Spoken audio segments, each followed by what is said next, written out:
I was married and divorced, and I experienced physical abuse in the marriage, which led to the divorce. But at the beginning of the book, as you read it, I begin to describe my childhood. I describe, the type of family that I grew up in.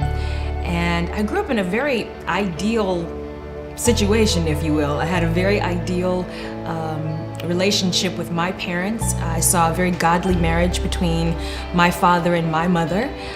So I had a very sort of sheltered upbringing, if you will.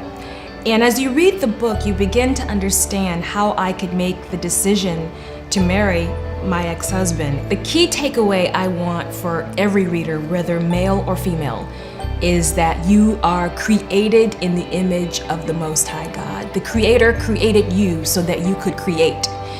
And anything that stifles your creativity, stifles you from fulfilling your purpose and from being your best self, that's not something that you need in your life, or that is not someone you need in your life.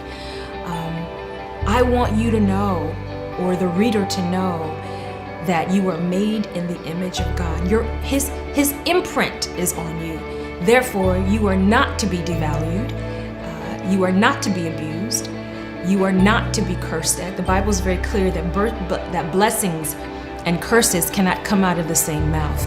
And because I know who I was and whose I was, I knew enough that what I had experienced was not God's best.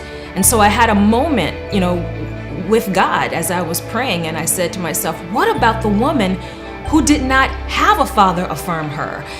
What about the woman that all she's seen is abuse? What about the woman who doesn't know that a man calling you out of your name is not God's best for you? I firmly believe that if a man or woman cannot speak to you in a respectful way, then they don't get to talk to me at all. So if you are speaking to me in a way that's less than God's best, you don't get to hold a conversation with me.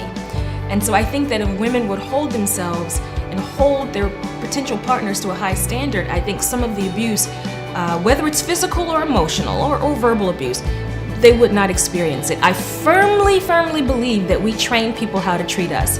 And I believe that men, this is particularly for women, men will rise to the standard you set for them. So if you set the standard that he can talk to you any old kind of way, that's what he'll do. So I pray that as you read, is he spiritual, that you'll be able to answer the question in the affirmative if you're already married or if you're contemplating marriage. So be blessed. And know that if you have to sort of part ways, just know that, some people can be replaced.